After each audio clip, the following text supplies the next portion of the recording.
All right, so on this rainy day, I am discussing how a director can use mise-en-scene in different genres of film.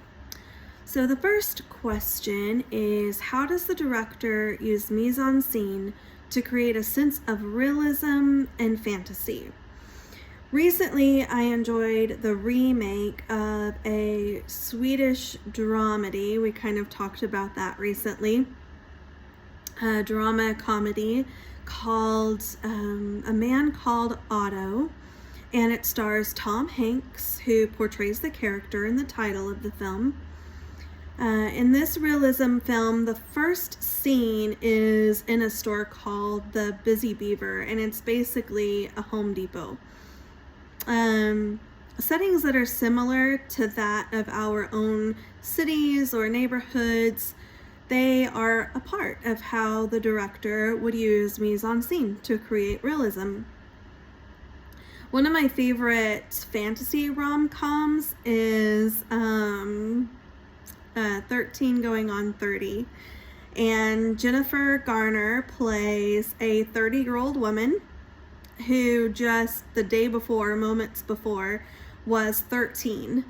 The scene that I think of that displays the mise-en-scene of this fantasy the best is when she hosts a slumber party for a group of 13-year-old girls.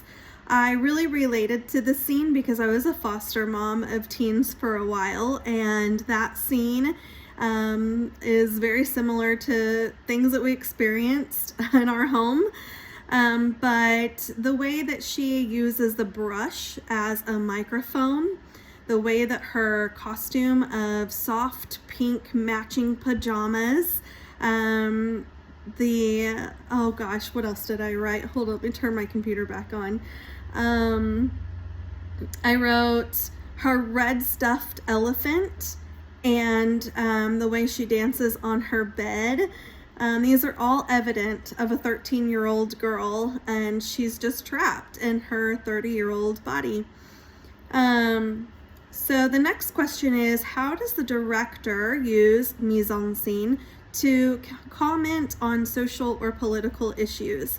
I wrote that mise-en-scene in The Hate U Give would include the stark differences in setting. Star is a young Black American who resides in a low-income neighborhood called Garden Heights. She goes to a school that's primarily white, and the student body comes from a background of wealth. She witnesses a white police officer murder her childhood friend, and it becomes national news. More mise-en-scene would include the social unrest in the riot. In the riot, there's the police force, the megaphones that are being used, tear gas, picketing signs, and even her shirt, which depicts the face of her childhood friend. Let's see. Okay, the last question is, how does the director use mise-en-scene to create a work of art? So immediately I thought of Tim Burton's Nightmare Before Christmas, especially with it being around Halloween time. Is it a Christmas movie? Is it a Halloween movie? It's both. I put, while mise-en-scene includes all of the visual elements of a film, it can be considered a true work of art. Art is just our imagination come to life. And Peter Selleck actually had his feature debut as a director with Nightmare Before Christmas. I think he did an incredible job. The stop motion animation was truly a work of art. There were hundreds of sculpted puppets, and each one had their own set of heads. Jack Skellington actually had like 400 heads, over 400 heads. And because Sally had her long hair, and they didn't actually have different heads for her, they actually had different masks for her. It's a lot of really neat information on that film.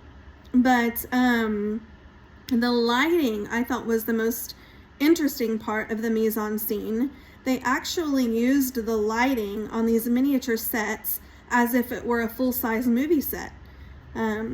So the more I learn about mise-en-scene, the more I realize how underrated it is. This class is helping me to appreciate it more, and I hope that it's doing the same for you. So anyway, enjoy the rainy days that are today and also coming up, but stay safe.